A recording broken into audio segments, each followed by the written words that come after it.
Yo, what's going on, people? It is your boy X here, back with another video, and this time it's a bit of a special video. I'm not gonna lie. As you guys already know, I am doing a collab with Heracles, and I had to thank y'all for helping him get to 200 subs already, bro. And this is basically his most popular video now. This video got like 400 views within like the first 2 days. So I gotta admit, I'm impressed. I'm proud of y'all. But y'all ain't really here to hear all that dialogue. So let me roll that intro real quick and let's get into the real video. Let's get into the meat and potatoes.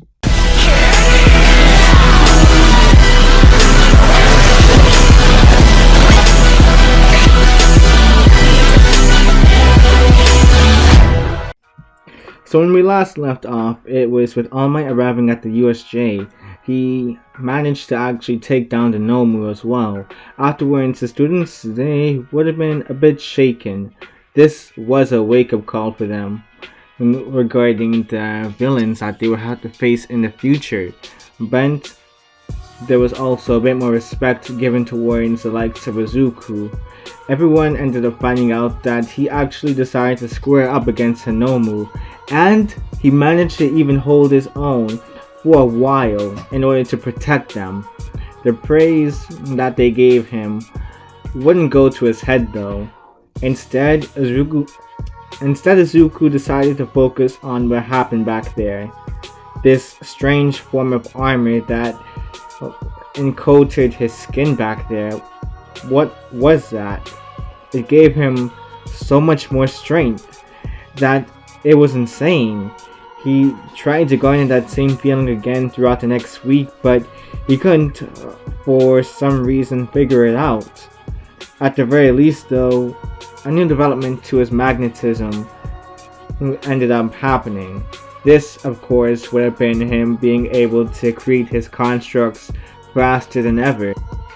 Even in regards to simply gathering materials, that had become much faster for Izuku as well. It seemed like that near-death experience had some sort of positive effect after all. Who would have figured? He was still sore though, and had to stay in the hospital to actually recover, since they, well, found some broken bones in his body that needed to be realigned. Simply using Recovery Girl's quake wasn't going to be enough in this situation. Yeah, he was going to need some surgery. When he did fully recover though, he would come just in time to find out that, well, the sports festival was still going to be a thing for this year. The class would have all been sitting silently when Aizawa actually walked in the room. He would have been covered in bandages, but not enough to the point where he was unable to talk. He would tell the students that, well, the UA Sports Festival is going to happen no matter what happened before, regardless of the fact that they decided that, well, villains were arriving. Well, not necessarily decided, more along the lines of the fact that, hey, although our students literally had to deal with villains and they're probably shaken up from that, let's decide to show the media that UA will not stumble back. UA has not become weakened. Let's show them how strong our students are. Yet let's decide to use that villain attack as some sort of publicity stunt with the sports festival, which honestly sounded kind of dumb in Aizawa's mind. But hey, it was Nezu's call, and he was a principal at the end of the day, while Aizawa was simply a teacher. Naturally, many of the students were against this, but at the same time, some of them did understand where Aizawa was coming from. At the end of the day, they needed to prove to these villains that although they may have attacked them, they may have caught them by surprise, that wasn't going to be the end-all be-all. UA was still going to hold strong until the very end, and on top of that, this was going to be their sign of resilience. This was going to be their display of strength. This was going to be their time to shine and show the rest of the world that this next generation of heroes are not to be trifled with. Aizawa also mentioned that in regards to security, yeah, this was going to be a whole lot bigger than last year or the other years combined. You see, after that whole villain attack, UA decided to up their security by having several more pro heroes there just to be on the safe side. Aizawa would leave them with this one last note though. Just remember, this was going to be one of only 3 chances that they would ever have for each year to actually show off their abilities to, well, the pro heroes and the media. Maybe potentially get scouted by the pro heroes as well and be taken into their agency. So if Aizawa was in their position, he would work his butt off. He would make sure not to mess this up. And after Aizawa said that, he would leave them to talk amongst themselves. He would be preparing. Oh my god, no, he wasn't. He would go right back to sleep afterwards. Everybody would be discussing the importance of the sports festival after Aizawa left them with that last note, and whether they should really be doing this. Ochako, well, she seemed to be rather fired up, surprisingly. This would intimidate most of her classmates, but Izuku would proceed to project the same energy that she was giving off, causing many to actually shy away from these two. The fire in Izuku's eyes were enough to let others know that he wasn't going to let any mishaps hold him back. By the end of the day, most of the class made peace with the fact they would be doing the sports festival, and they would begin to plan out a routine to prepare for that very day. Izuku especially wanted to get some permission granted to increase the quality of his training and for the sports festival as well. When everyone was about to leave, they would find themselves being blocked off by a large group of students though, who Bakugo made note of apparently wanting to actually check out the competition. Bakugo's crude behavior though already made Class 1A hated by many other student body. Izuku would simply facepalm. He was not surprised whatsoever.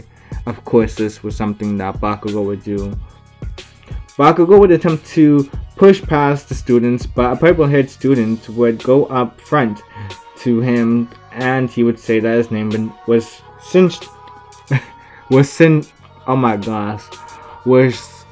was Shinso. I don't know why that was so hard for me to say. And that Bakugo, he was very lucky to be born with a flashy and powerful quirk. Bakugo would simply retort with, well, one of his classic statements. Like, what? Are you jealous or something? Shinso then scowled, saying that this is why heroes with flashy quirks, they're so arrogant, and he would proceed to walk off. Bakugo, he would just be held back by Kirishima. Bakugo would be shouting several insults and slurs, which obviously I would never say myself, but you guys can probably make some assumptions. Essentially, what ended up happening is that Bakugo would make Class 1A enemy number 1 in many other students' eyes. That's all that really needed to be said in that scene. And of course, well, Class 1A knew that they had a huge target on their backs for the sports festival, so they would make sure to train even harder now. All because of what Bakugo had done to rile up pretty much the rest of, well, the first year students. As far as Izuku went, his only drive was that he would be number 1. Nothing else would pretty much satisfy him, and that's why he would take his training so seriously. Izuku's training would be him finding himself actually going to the junkyards and garbage dumps after being granted limited access in order to further push the limits of his quote-unquote quirk. That mainly persisted of him, well, testing the size and weight limits, capabilities. to his surprise, he would find himself actually lifting things like cars and broken cranes that would usually weigh a ton to be fairly easy to control. It seemed like this was just a mental block for the longest. Maybe it was because of him always seeing his mother just attract small objects to herself, and Izuku usually figured that that was pretty much similar to his quirk, of being able to attract small objects to himself, albeit metallic objects only for some reason, and then being able to repel them as an extra feature. But for the longest, he never thought that he could lift anything as heavy as a car. This would have been a wake-up call for Izuku. He would also find himself improving on, well, his constructs as well. He would continue to push the limits and come up with more concoctions during his training. He would improve upon the railgun bit by bit during this training, but he would also find himself working on other projects, such as creating a giant ram for some reason, and, well, Gatling guns. He also went to, well, the more abstract route at times.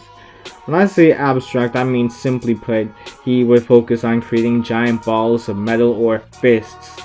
Something simple but effective. Izuku also used the scrapyards as a way to, well, boost his physical strength via lifting as much as he could and carrying around heavy objects for as long as he could before using his abilities once more. It would be a strenuous but effective process. He would also try to tap into the energy he felt back at the USJ once again, and he had to admit, it felt like a spike hit at times, but he couldn't contain it for very long. It would last a few seconds at most, but hey, it was something.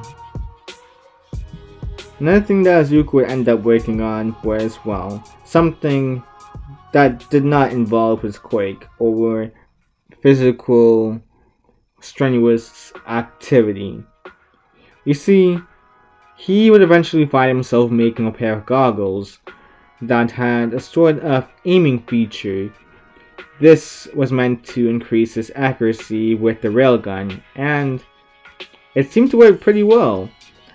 By the time, well, basically before he knew it, it would have been the last day of training, and he knew that he was ready for anything now, or at least he felt like he was ready for anything. And so it began. All the students of the first years, they would meet up at the stadium where the sports festival would take place, and everything would happen similar to, well, in canon. When it came on to, like, the whole speech part, well, Bakugo would actually be the one to go up for the speech. The main reason why Bakugo went up for the speech is simply because of the fact that he ended up gaining slightly more villain points than Izuku during, well, the entrance exam. Main reason I say slightly is because it's really like only 1 point higher, and that's what the teachers were going based off of, not necessarily overall points, because if that was the case, then yeah, Izuku would be the one to actually go up here. And of course, Bakugo would go on to have a pretty similar speech. No, who am I kidding? Yeah, no. It was not a similar speech whatsoever. No, there was much more malice in his speech in comparison to, well, I'm gonna win.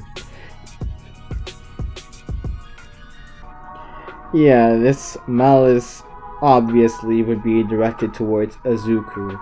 Izuku knew this, but he would just have a smile on his face regardless. He would even give Bakugo a wave, which would leave the blonde angrier than usual.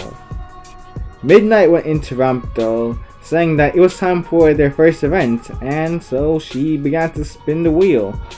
It was an obstacle race that all the students would be participating in, and of course they would all line up on the beginning line. The countdown would begin and the crowd would join in with the countdown. Next thing you know, An ice wall would actually block everybody, and, well, Todoroki would slip by with his ice. Bakugo, he would use his explosions to blow a hole in the wall. Others were using Bakugo's hole while, well, some tried to create their own. Izuku, on the other hand, yeah, he simply used his power to levitate over the wall, and the real race had finally begun. As soon as Izuku saw the robots, he would begin to rip them apart via the usage of his powers. Izuku would grab onto the head of one of the now destroyed robots in order to be used as his own personal floating platform. At this point, it would be a neck-and-neck race between Bakugo, Deku, and Todoroki. Both Bakugo and Izuku would simply fly past most of the obstacles, but Bakugo, he would try to get Izuku back to ground level via destroying the boy's seat. Though Bakugo would be successful in destroying it, Izuku would show that he had yet to be slowed down by simply using the gears that made up the robot head and their plating to keep him afloat and speed past both Bakugo and Todoroki, making it into first place for this competition. Midnight would announce that Izuku Midoriya was in first place for the race, and then went on to say that Todoroki was second, Bakugo was third. The placings from there on out, they really did not matter. Pretty much you could say that they were the same as canon. Next thing you know, she would spin the wheel again, and it was a cavalry battle up next. Since Izuku was first, he ended up getting 10 million points on his headband. Finding teammates would be very hard for Izuku, considering the fact that he was going to be a massive target in this game. 10 million points was basically a guarantee win. And, well, in the end, Izuku, despite how hard it was to find teammates, would eventually end up meeting up with Ochako, Tokiyami, and Hatsume. Well, when it came on to Hatsume, she actually requested to join his team. And on top of that, she would mention something about babies for some reason, which would confuse Izuku, and he would actually blush until she showed him what she meant by babies, basically inventions of hers, which Izuku found to be kind of interesting. Maybe he could use that to his advantage. Maybe, well, he thought about it. Would she really like for him to just rip apart her inventions in order to use as melee attacks or something? Maybe not, but hey, it was still something. Izuku also still had some scrap metal left from well, when he had to deal with the robots. And although he couldn't fly with his teammates, he was able to create a sphere-like semi-shield with little bits of scrap going around them at rapid pace. Bakugo would immediately try to explode these scrap metals, but he was met with a punch to the face by a dark claw. It seemed that Dark Shadow also surrounded the team as an extra part of protection. So while this was happening, Todoroki would notice everything that was happening, realize that, well, this is probably not going to be the most ideal situation to try and steal a headband. In all honesty, their protection, or well, like their shields, seem to be far too well kept, you could say, to the point where it was not even going to be worth it. It would just be better to go after other people's headbands for now and make sure he could secure second or third place. By the end of the cavalry battle, Izuku's team, they would have been in first place. Bakugo's team would have been in, well, second place, simply due to, well, Bakugo's pure ferocity in, well, the cavalry battle.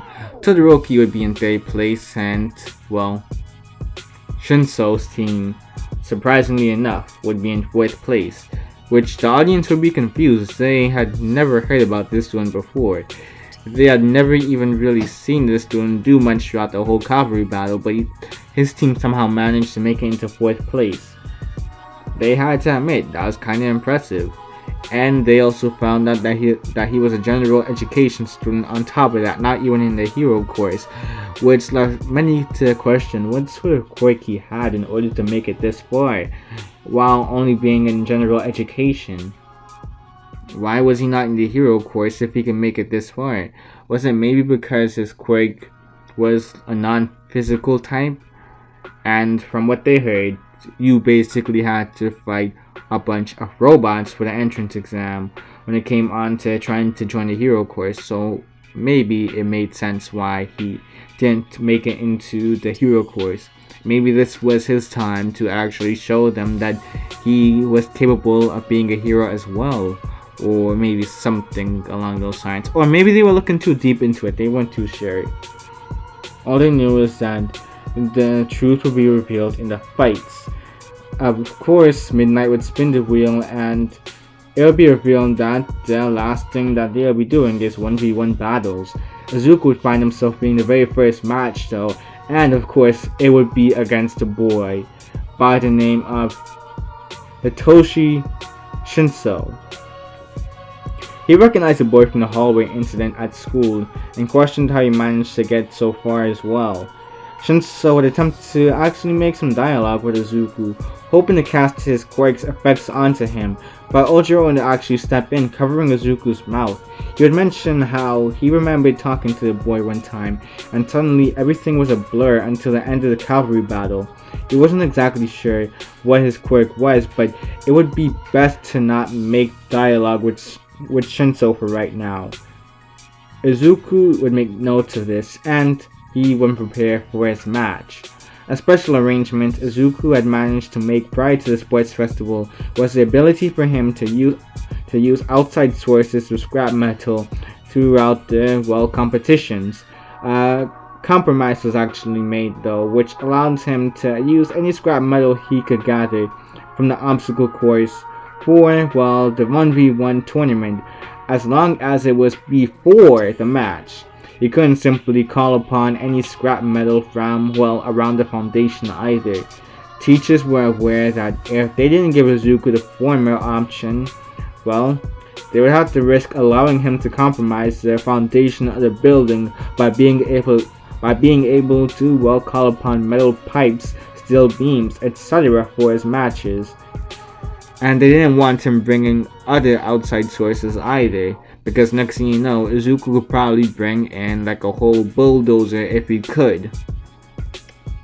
Naturally, none of the teachers wanted him to do that, because he technically wouldn't be breaking the rules, and they also just did not want to deal with that headache of talking about, Izuku was basically at a disadvantage considering the fact that his whole quirk revolves around magnetism, so to not allow him to use any form of, metal was basically putting him at a severe disadvantage. That and they had also allowed Oyama to use his, belt in order to, use his quirk. So, of course, it was only fair to allow Izuku to do something somewhat similar. Needless to say though, Shinso, he wouldn't even have a chance to speak before being flung out of the ring due to some flying projectile Izuku sent at him. Shinso would be smacked down to the ground on his head, blaming his quirk for, not being better like Izuku's. Izuku would hear this, and he would actually walk over to the purple-haired boy, helping him up and telling him that the hero is never determined by their quirk, but rather by their actions. The quirk is just an add-on, and with a quirk like his, he was assuming it was some sort of mind control quirk. He could be a great hero, maybe be part of investigation teams or something along those lines, getting information out of several villains. Shinso understood now why everybody talked about Izuku. It wasn't about his quirk that made him special. It was his personality. And this was the first time that somebody had ever told him that his quirk was befitting of a hero.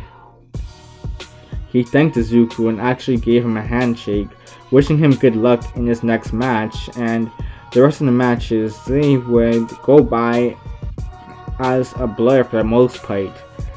Next thing you know, it would have been Izuku's second fight, and this fight would of course be against the candy cane hair boy, the emo boy, whatever you want to call him, the Zuko ripoff.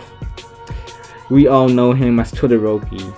But in the hallway, Izuku would actually meet up with Todoroki's father, Todoroki Enji, otherwise known as Endeavor.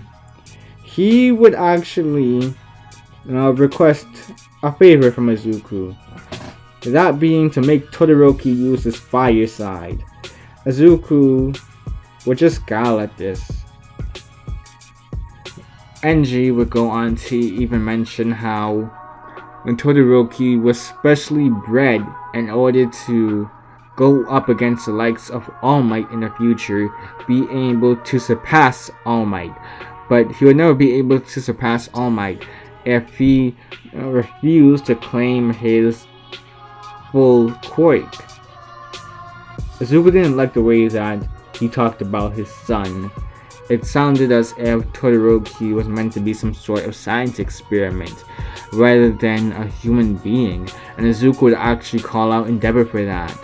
But Endeavor, he would simply storm off, kind of enraged after hearing what Izuku had to say. Izuku would also try and clear his head afterwards before making his way to the match. In a match between Izuku and Todoroki, Izuku would notice that, well, there was something off about Todoroki.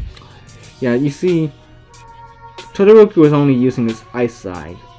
Seeing this upset Izuku even more. He was already upset from his interaction with Endeavor, but now this blatant, what do you call it?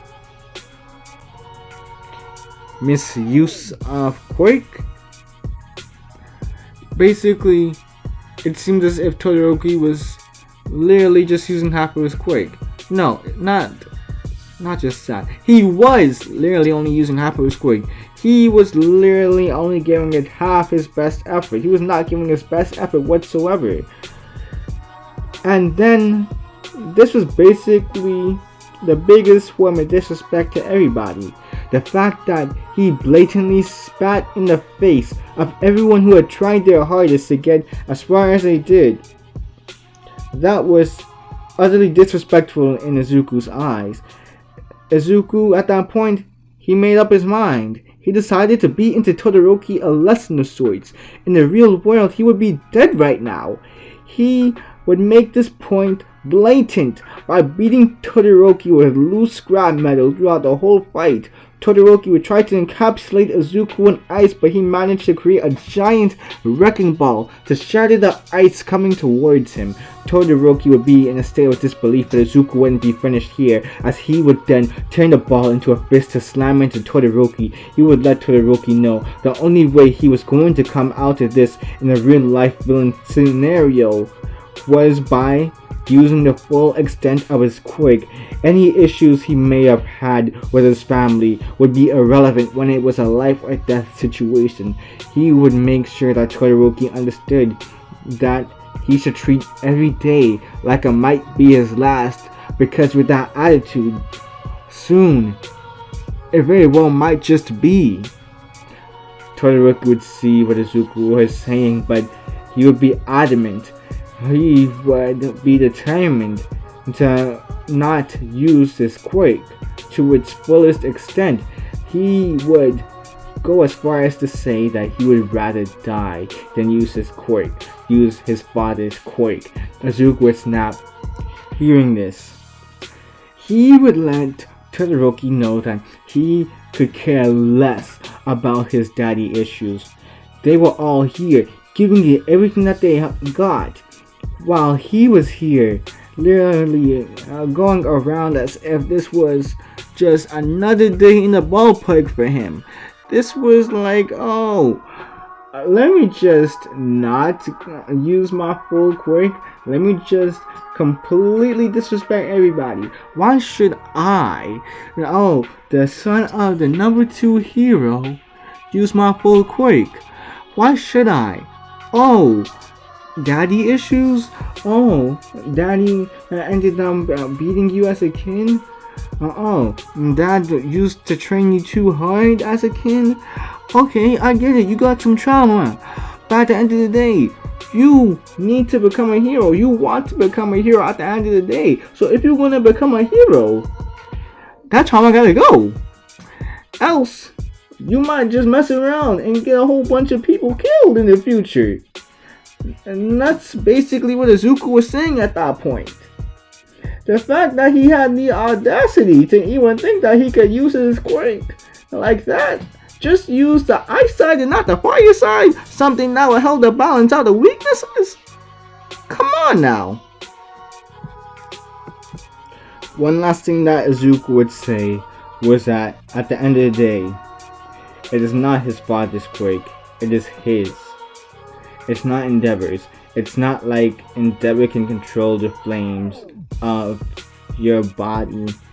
You can only ignite that right side of your body, or it wasn't left side. I think it was, I don't care. Basically, you are the only person in this world who can control your body like that. You are the only one in this world who can heat up half of their body and create tundras with the other side. So why are you treating it as if your quirk is somebody else's? It's not like somebody can just give you a quirk or something along those lines.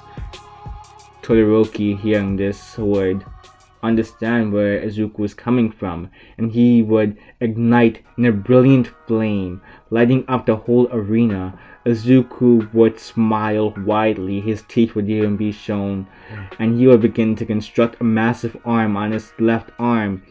It was now and never at this point to give it their all. No matter the result, he would be satisfied. Todoroki would end up combining the two halves of his quirk to create a large expansion of air that desecrated the arena. It would be enough to push Izuku back if it weren't for the fact that he also came prepared in this situation, and that was to use a metal arm as support. Izuku would cling onto the ground until the air pressure relaxed and he was able to stand on the arena comfortably again. He would then begin to hover in the air before launching himself first towards Todoroki. Todoroki would also launch himself towards Izuku, but before the two of them could collide, Cementos would actually create a series of walls to lessen the impact and to make sure those two did not kill each other with the amount of power being displayed. In the end, both would still be blasted back and out of the ring unconscious. In the end, they would be forced to break the tie via arm wrestling. And thanks to the recent strength training Izuku is doing, Izuku would edge out here and actually win. So afterwards, you move on to the next match. This final match, of course, would be against the likes of Bakugo. And in this one match, he and Bakugo had been waiting for pretty much forever.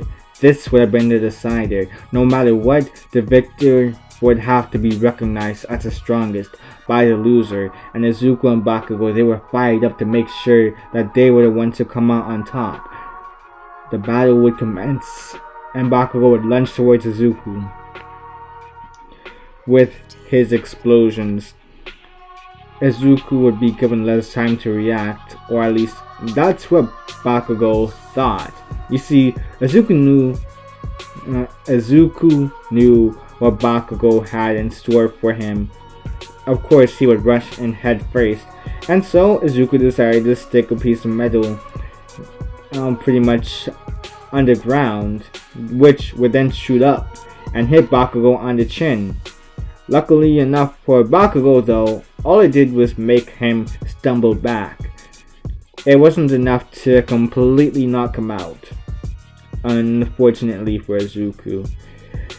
But Izuku would use this momentary distraction to, come towards Bakugo, rushing at, the blonde with pretty much a flurry of jabs, hooks, and overhands. Bakugo would counter some of them and retain a few as well. This wasn't about their quirks anymore. No. This was an all-out brawl. This was so far pretty much the most evenly matched fight in the whole sports festival. But Izuku, he wasn't having any of it. No, he continued his flurry of attacks, not giving Bakugo any breathing room, not giving Bakugo any time whatsoever to recuperate, to recover, to get his footing back. Bakugo also didn't back down though. He would attack with his own flurry of attacks. The brawl, it would continue for 5 minutes straight, and eventually both of them knew that this was going to be their last punch. They had been exhausted to the very highest degree. They were running on fumes at this point. They knew that at this point, this was going to be their last punch, and they had to make sure that these punches mattered the most. Both of them decided to strike each other. Bakugo got hit in the chin, while Izuku, well, he ended up getting a liver blow. But at the very last moment, half a second before his final attack, you see, Izuku had managed to awaken his armament Haki once more, and Bakugo ended up falling backwards, knocked out. Izuku collapsed as well, but he was on one knee due to the liver blow. It was a harsh blow and he was out of wind. He was winded quite heavily. He was tired and everything, but at the very least, he was still conscious. And that would have been the decider for who the victor was going to be. Izuku, once he was able to get his footing back and breathe normally, he would scream to the crowd that he did it, that he was number one. The crowd would erupt in cheers at the amazing display that I had just seen between these two combatants. Izuku would be happy that he was just able to use that foreign power again, even if only for a second, since that was a defining factor in this battle. If not, he had a feeling that Bakugo was probably going to win this one. Izuku would be given his medal and go on to receive a lot of offers from heroes for internship opportunities. It seemed that he, Bakugo, and Todoroki, they had ended up receiving the most out of everyone in Class 1A, which of course would have been revealed the next day. Aizawa would explain how it usually would be more spread out though in previous years, but these three, they seemingly managed to put on quite the show. Even those who didn't get any offers though did not have to worry, because they would still be able to intern with a hero of their own choice. Another thing that they would be doing is, well, creating hero names, and Aizawa would actually invite Midnight to do this part since he wasn't the best at names, if they could tell based off of his hero name alone, Eraserhead. The class would be excited hearing this, and they would go on to announce their hero names, each going up and announcing their own. Some of them would be rather creative, others would simply just be their names, and in the case of Aoyama, his was a whole sentence, a phrase you could say. Bakugo, he would be rejected multiple times, and eventually, Izuku would go up. He would state that his hero name was going to be Hephaestus, the god of steel. The class, they were kind of impressed at how well the name fit, and so was Midnight. She would say that it was a pretty fitting name considering his quirk and everything, and even with his hero costume on top of that.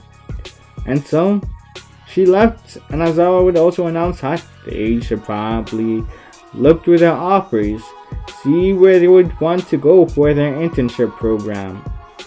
Izuku looked through his, and he would find a couple options and decide to go with, well, Miracle.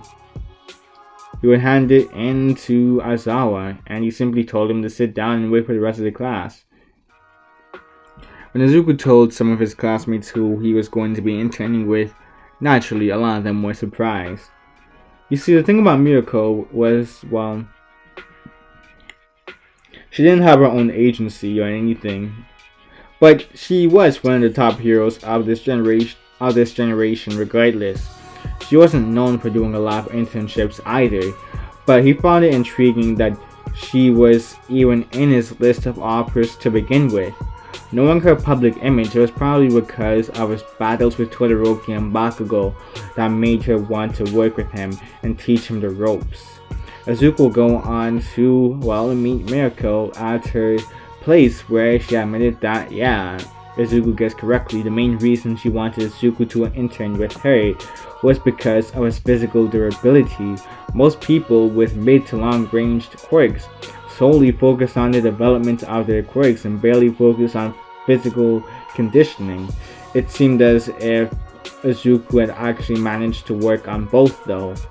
During his fight with the blonde especially, she noticed that Izuku was a rather sloppy fighter though.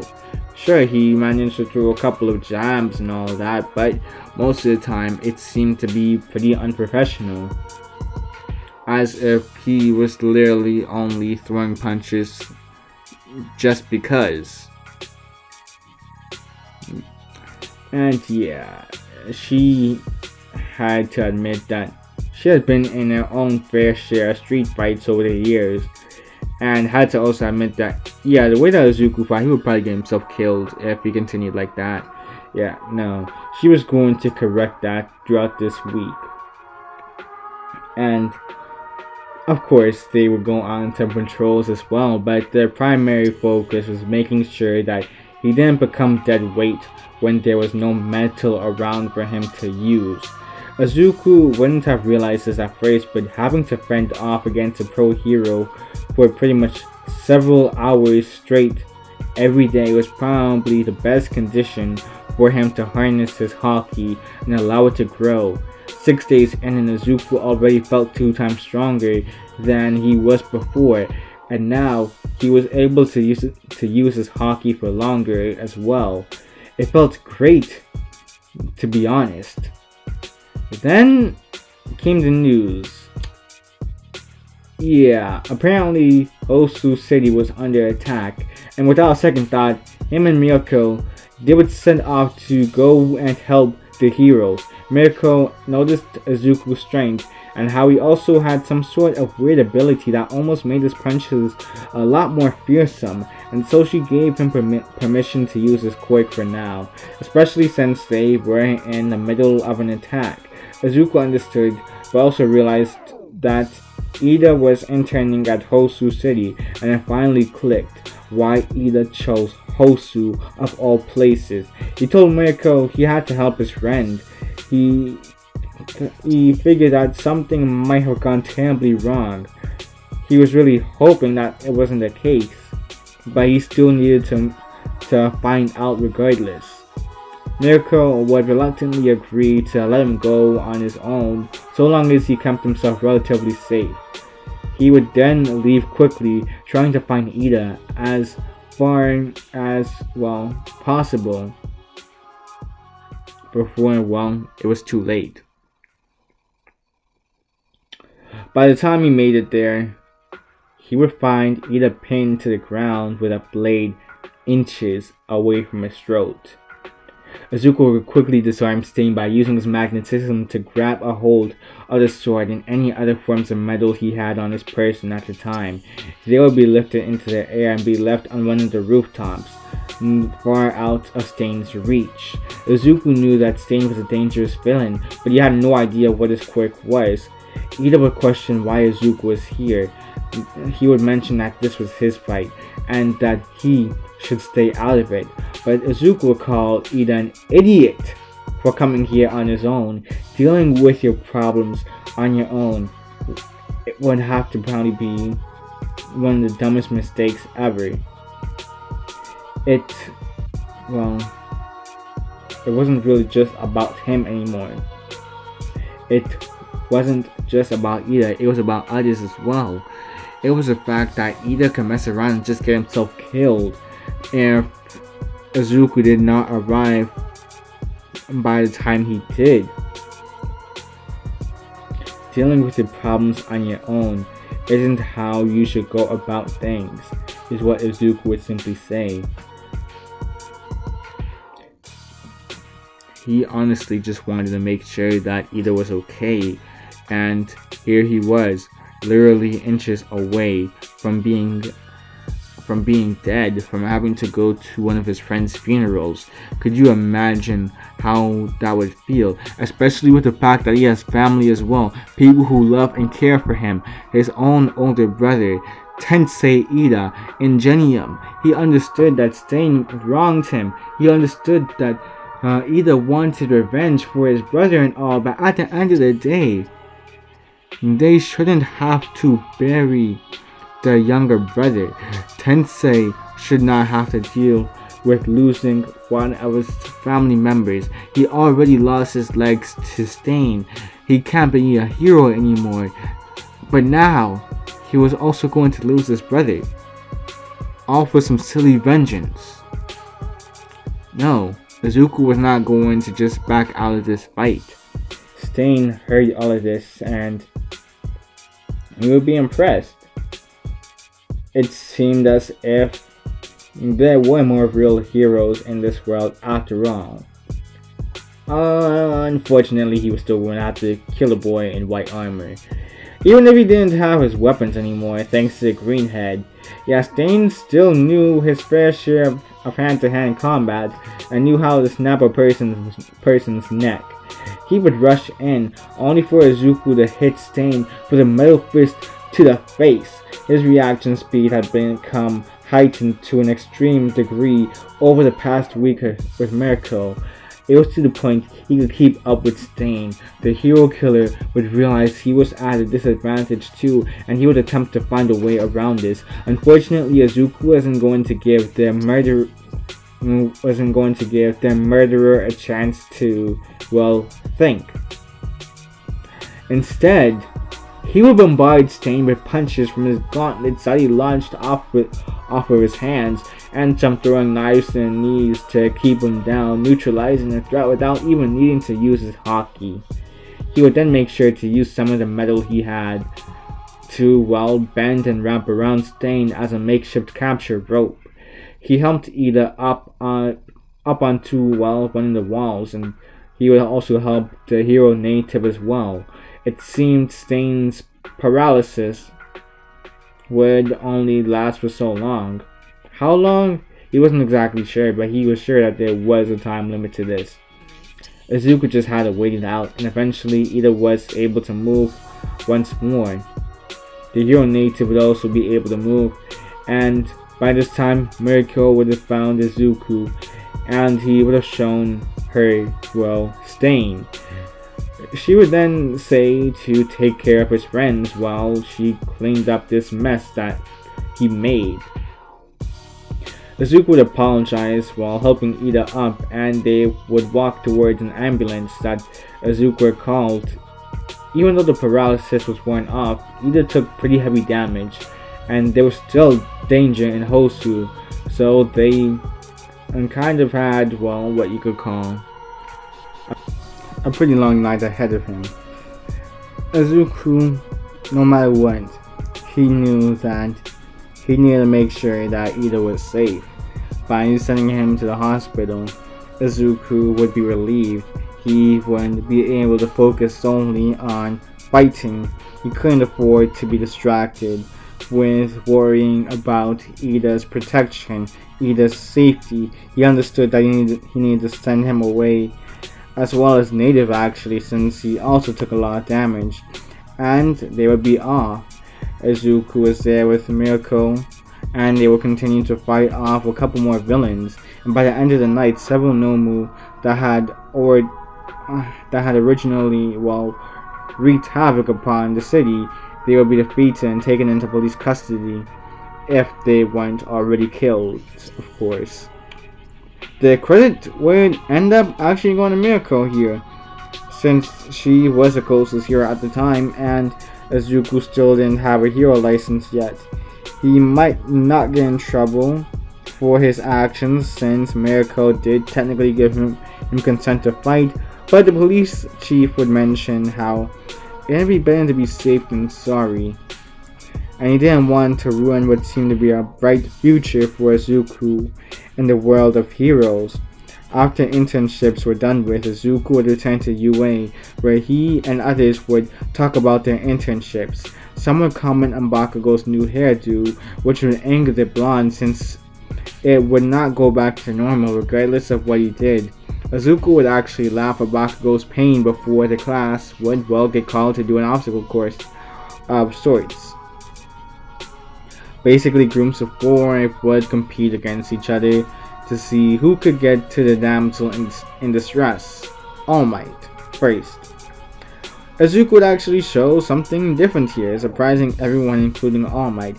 Instead of using, well, the metal around him, Izuku would hop from surface to surface like a rabbit, with his hockey giving him an extra boost and, well, strength to make it to All Might.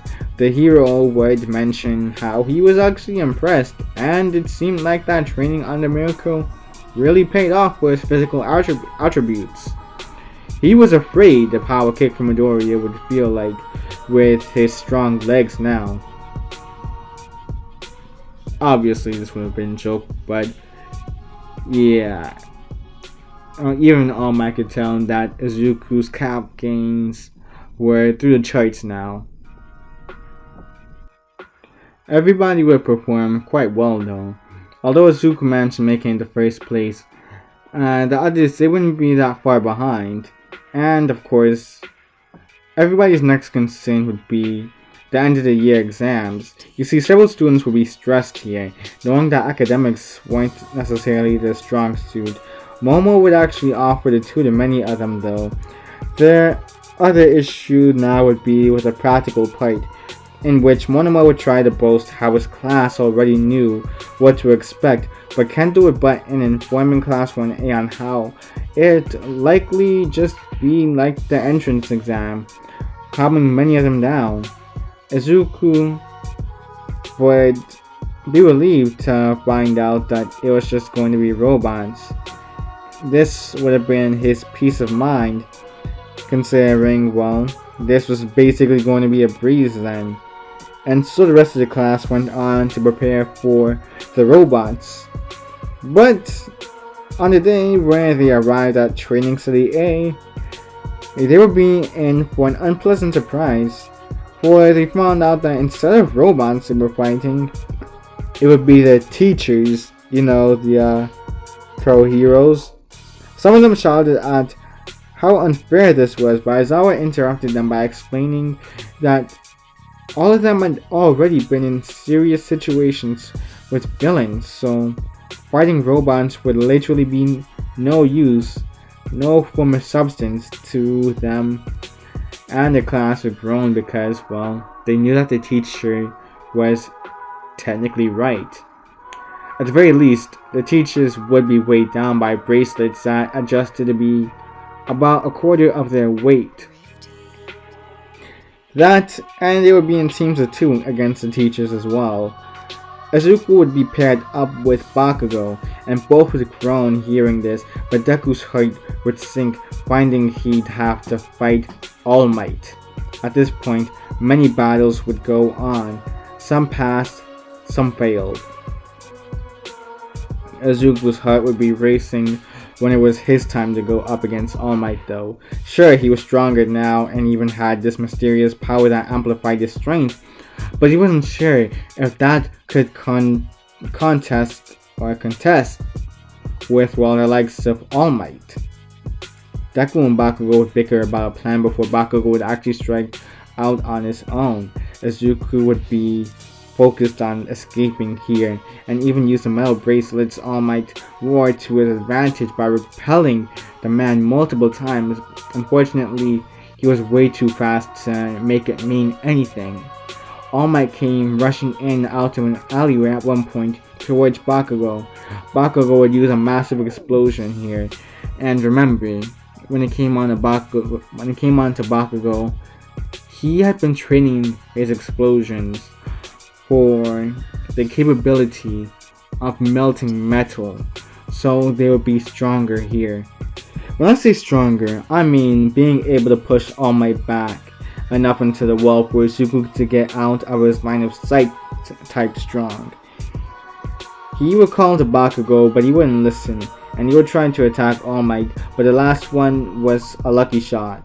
All Might would simply grab Bakugo by, the face and smash him onto the ground while still keeping a hold of him. It seemed he was alone out here, and that was when Deku was probably going to try to escape as well, or at least that's what would have been the reasonable option.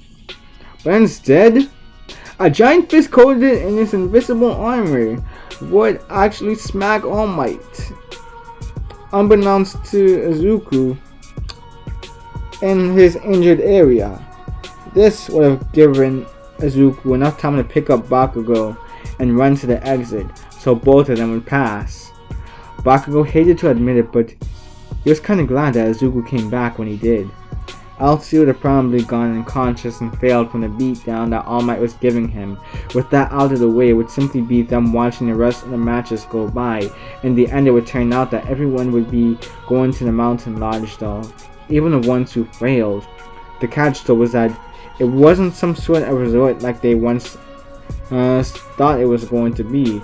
You see, it was actually going to be a training camp, and after they had assessed their current skills, they figured out the strengths and weaknesses per student to give an optimal training program. Izuku and his classmates would go to the mall to get some gear for the training camp, and Deku would end up encountering the likes of Shigaraki again. The man would try to threaten Izuku with his decay quick, but Izuku would simply use a loose nail from one of the stores nearby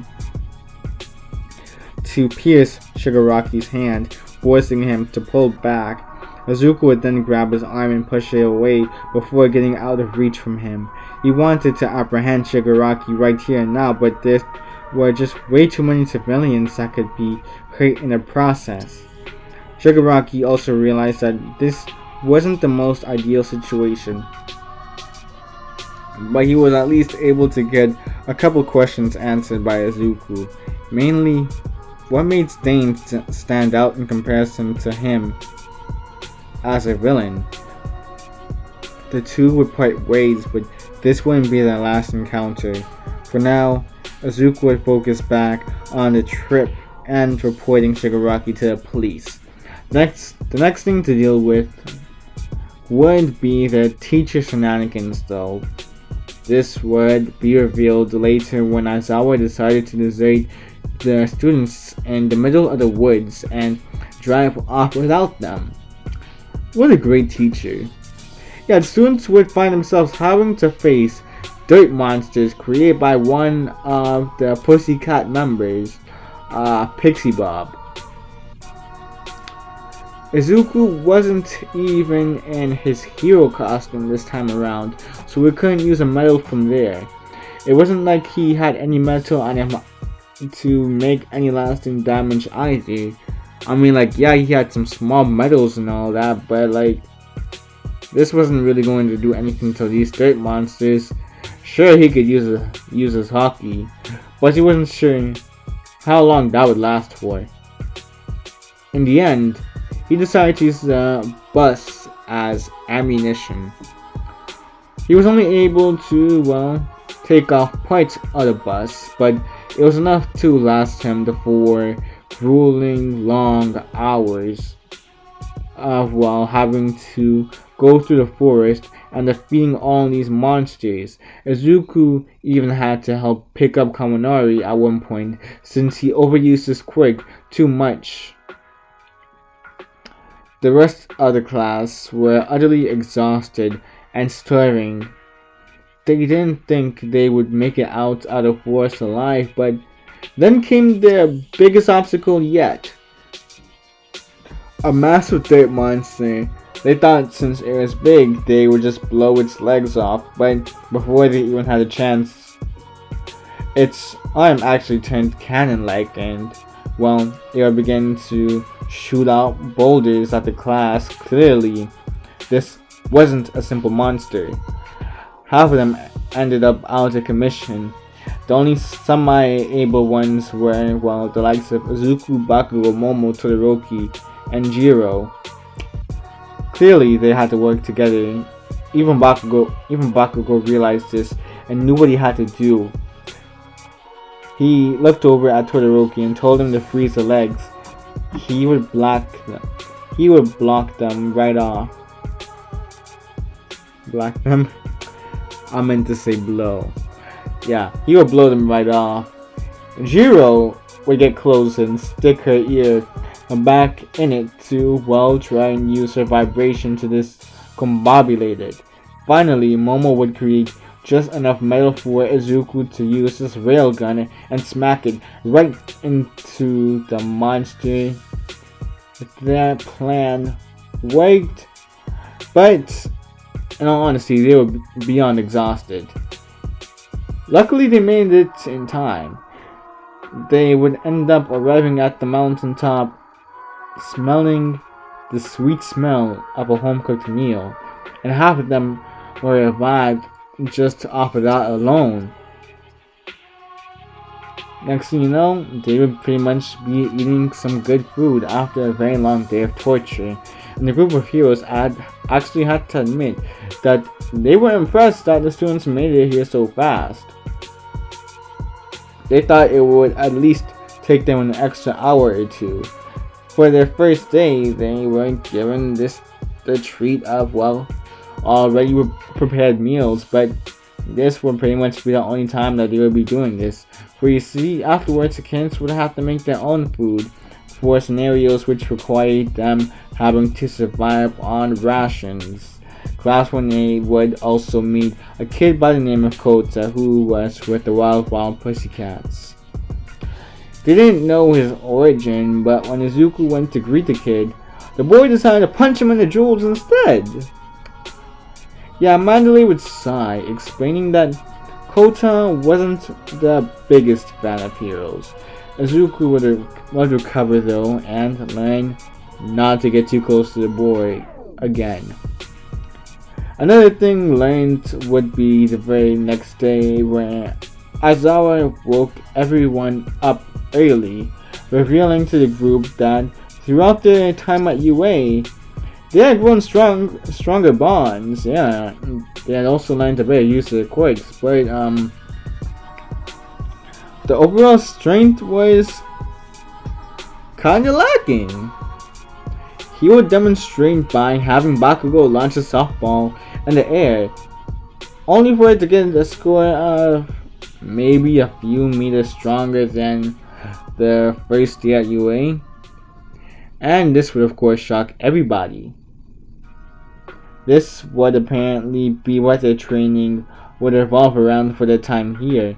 Izuku's training especially would revolve around the amount of metal he could magnetize, and he would also have to deal with increasing his range as well. It would be strenuous as Aizawa would continue to add more metal each time, further away from Izuku, forcing him to focus hard on attracting it. At the same time, he had to deal with keeping a large amount of scrap metal in midair. The grueling training continued for a week, and the encounters, as usual, went the same between Kota and Izuku.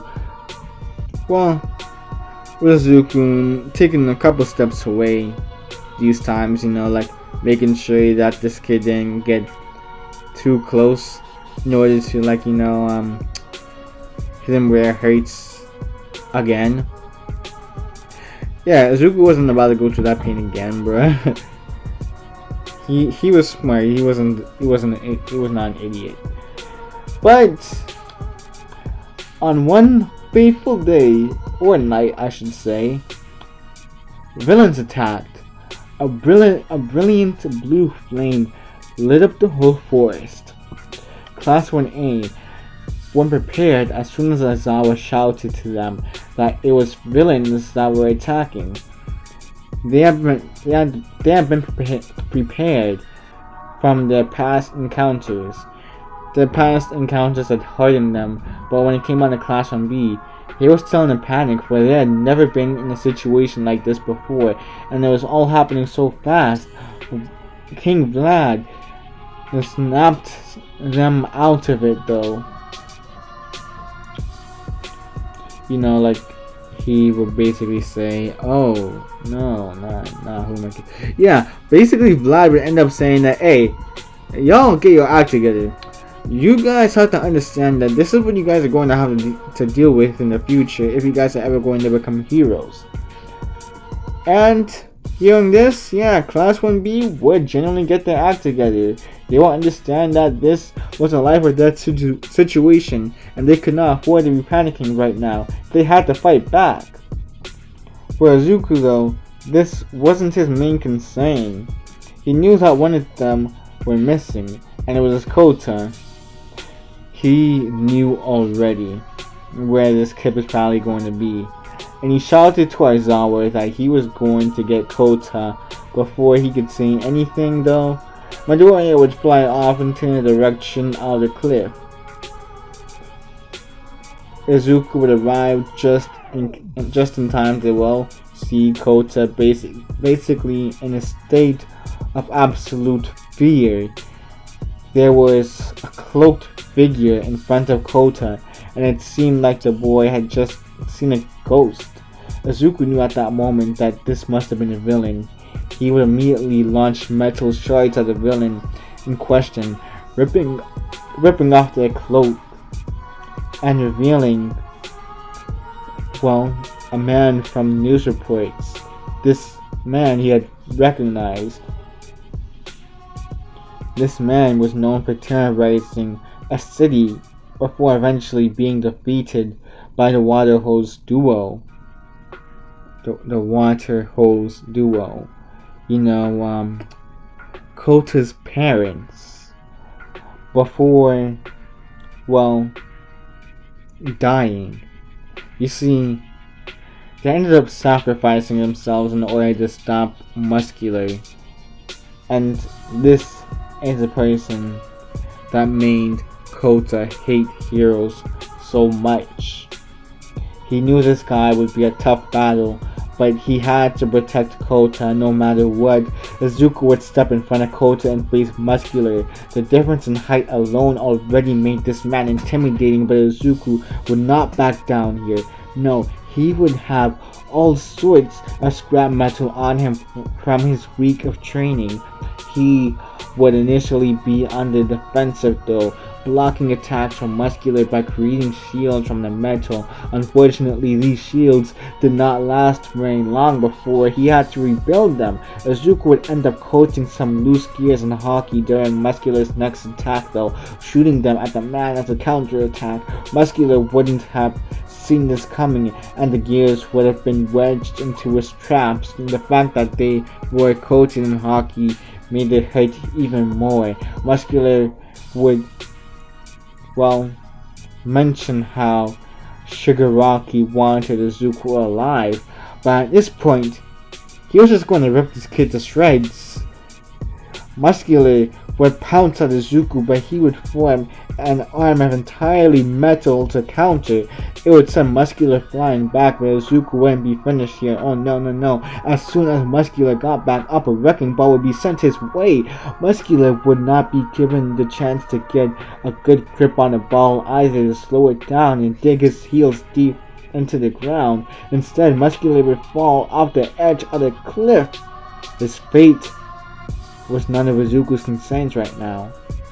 He was tired, but relieved to see Kota was safe. He put Kota on his back, and now knowing that he was being targeted, made sure to discreetly make his way back to Aizawa. Being alone and targeted wasn't the best thing for him here, especially since he had Kota with him. He had to protect the kid, and if he was being targeted, that was only going to make it even harder for Izuku. Izuku would end up meeting up with Aizawa, handing Kota over to him, and he would mention that, there's a bit of a situation going on. Where you see, Izuku was being targeted, and of course he figured that being with a pro hero was better than being with, a targeted student. So Izuku would hand off closer to him and go off. Izuku would tell him to stay back and to keep himself safe, but Kaminari would come in at this moment, saying that Tokuyami had actually gone berserk and Bakugo got turned into a marble and was captured. Aizawa would react in a way pretty much anybody would react in this moment, shocked, not knowing what to really do. He was thinking about what he should really do in this situation. Should he go in and try to stop it? But then again, what will happen to Koda? He was questioning. There's so many things are going on right now that he didn't know which one he should go about yet. But Izuku would simply answer for him. Izuku would, already have left by this time. Once he had heard everything that went on, he barely gave Aizawa any time to think. Aizawa wanted to say something, but he figured at this point that it was useless. Izuku had gone on the search for Bakugo. Sure, he didn't like the guy, but he didn't want him to die either. Then he would actually encounter a man with a mask and a top hat with a marble in his hand that just had to be Bakugo in there. Izuku would immediately go on the offensive, trying to trap the man and rescue Bakugo, but it would turn out that this was trickier than he thought. Izuku would be forced to get close with how slippery this guy seemed to be. If he was lucky, he could pin this guy, but it seemed like he was planning on Izuku getting close. Izuku would have shot out a metal arm towards Mystic Impress, but he would simply dodge it and run on top of it. He was just too fast for Izuku in his exhausted state after his fight with Muscular. He would try to shoot some more projectiles, but it would be ineffective. In the end, both Izuku and Bakugo would end up getting captured, and Izuku would wake up to, find himself tied up and strapped up to, a chair. He was confused until a flood of memory suddenly came in, and he would click his tongue in realization. He would hear Bakugo's disgruntled voice as well, letting him know that the both of them were in a very sticky situation. Bakugo would pretty much be offered a chance to join the League of Villains, and the same offer would be extended to Izuku as well, but both of them would actually reject the offer. Shigaraki wasn't particularly surprised though. He was honestly betting on this because his master mentioned this strange interest in Izuku's quirk. If the boy refused to join, they would just, take his quirk. As simple as that. Izuku would be sent to All For One's chambers where the man would greet Izuku, but Izuku wouldn't be in all that much of a talking mood. He wanted out of here. All For One would try to make Izuku reconsider his decisions though about, joining the League of Villains, but once more, Izuku would refuse. Seeing how stubborn he was, All For One would then attempt to take his quirk, but he would be shocked to find that he couldn't. There was nothing to take. What did this mean? Was this not a quirk? If this wasn't a quirk, what could it possibly be? Was this possibly a new generation of quirks? Something that he couldn't even steal? No matter. Now that he realized he had no use for him, it would just be time to, end him. He looked at Izuku. Nothing but pure anger for him was basically what All For One was experiencing right now. All For One had nothing but malice towards Izuku because Izuku had pretty much outstayed his welcome here. All because of the fact that he, really had no use. He refused to join the League of Villains, and he could not steal his quirk either. What kind of sick joke was this? He would apologize for this little one. Well, not really. He would apologize for the fact that he had literally no sympathy for him whatsoever. He would explain that this was pretty much his own fault. He should have been stronger, and he would have raised his hand, ready to strike the final blow. And in that moment, Izuku didn't want this. He wanted to live. He wanted to survive, become the number one hero. He was only like, what, 16, 15, 16 years old? And he had so much more to live for. He could not afford to go down like this. And so, out of pure desperation, the pure will to survive, his body and mind would suddenly become one, and a blast of an aura would be sent at all for one. This blast would end up knocking him back. This would also blow off the handcuffs that were used to chain Izuku. Something was different. He felt more powerful, more invigorated, almost as if he had been reborn. This power seemed to have made his constructs even stronger, but never mind that, he had to go and help Bakugo. Weirdly, the people around Bakugo had been knocked out, and Bakugo himself.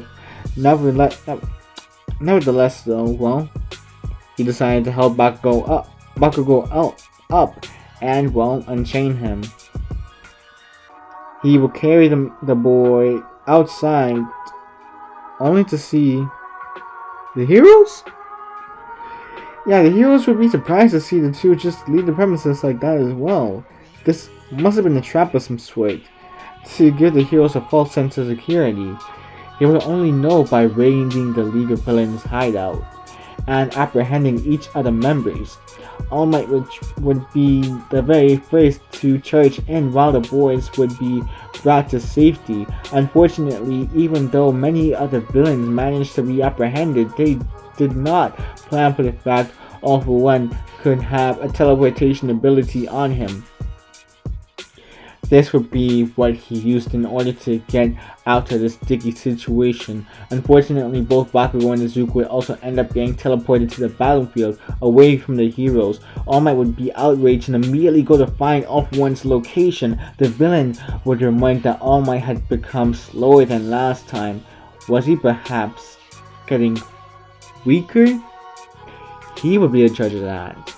The two would begin to duke it out, while Izuku would try his best to drag Bakugo's unconscious body away from the field. There were several Nomu that had been released though, which meant that he would have to fight his way out of this. He would quickly slap Bakugo awake and tell him to get his head in the game. This was a life or death situation they were going into right now. The two would fend off against the Nomu, taking them down with mid-difficulty, but that wasn't the end. The League members had begun to wake up and corner the duo. They refused to go down without a fight though, and would charge forward, sending attacks each and every way, though Dobby was able to melt the metal shards via his blue flames.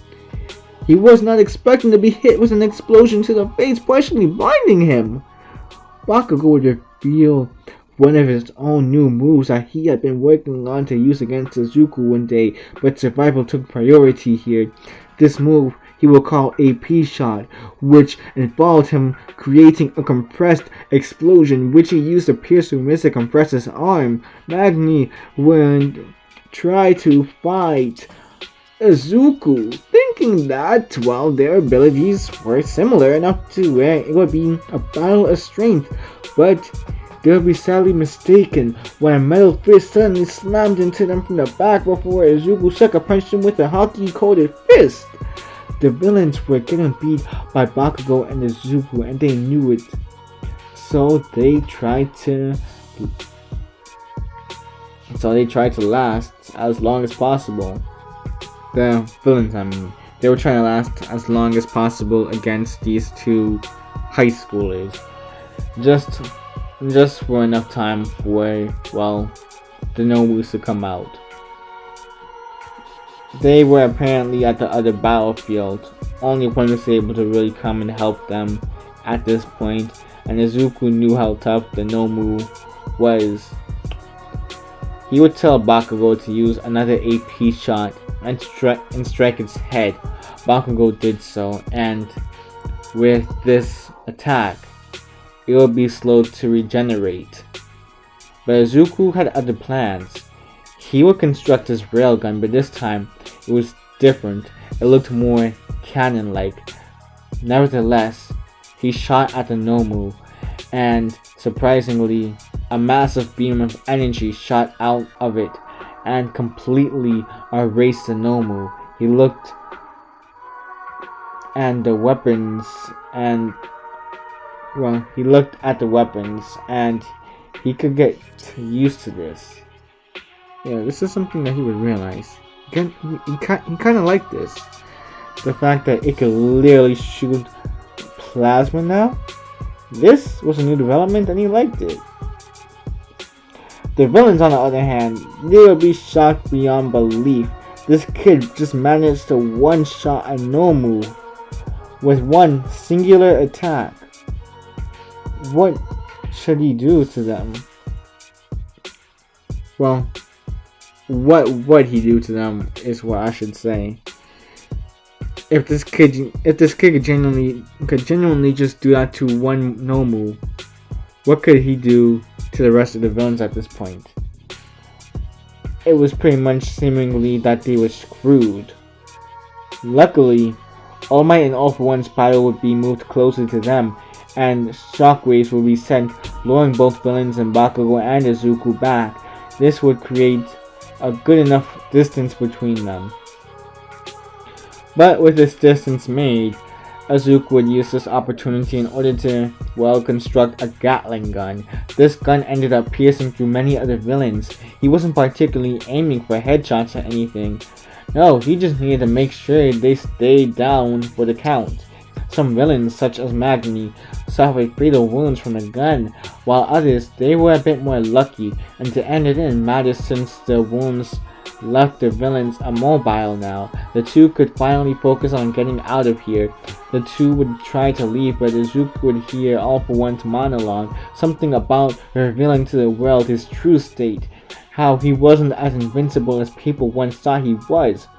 Izuku would take a look at what All For One is talking about, only to see a decrepit version of his idol. Despite that, he still looked up to the man and recognized that he had to do something to stop All For One from drawing one last blow to All Might, which would potentially kill him. He would think of his options before attempting something new. Sure, he could create constructs to attack All For One, but those would probably only last one time before he came charging at Izuku, destroying his machines. Maybe he could add some form of polarity towards All For One. This experiment would work perfectly, as when All For One was getting ready to finish off the symbol of peace, metal from all around would suddenly be drawn towards him, hitting him all over. Izuku would make his presence known by commenting on how All For One seemingly wanted his quirk before, so he figured, why not give him a little taste of what it'd be like to have it? All For One would be furious, trying to stop the steel beams that were knocking him off of his feet, but All Might would use this momentary distraction to go in for one last attack. Izuku would recreate his railgun to shoot at All For One, and Bakugo would go in with his largest, strongest explosion he had yet to ever make. He had made explosions strong enough to melt metal. Now, this explosion would be even stronger than that. His arms were fractured from the strain of the explosion, but it was worth it if it meant that they would all put an end to this guy. And to end this combined attack from all three of these guys would leave not even a trace of All For One left. The news reporters would capture this moment, as not only did it show the symbol of peace doing its duties for the very last time, but it also showed the world that the next generation would be able to carry on their heroic duties just as good, if not better than the last generation. They would all go back, and All Might would reveal his true self, knowing the world was in capable hands. And that is how we end, the What If. Now, if you guys liked the video, be sure to leave a comment, maybe hit the like button, subscribe, do all that good jazz, and of course, if you guys are coming from Heracles' channel, definitely leave a comment mentioning that, or vice versa.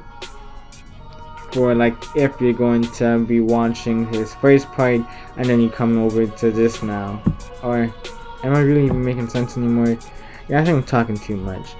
Anyways, it is your boy Kuntai next signing out. Peace.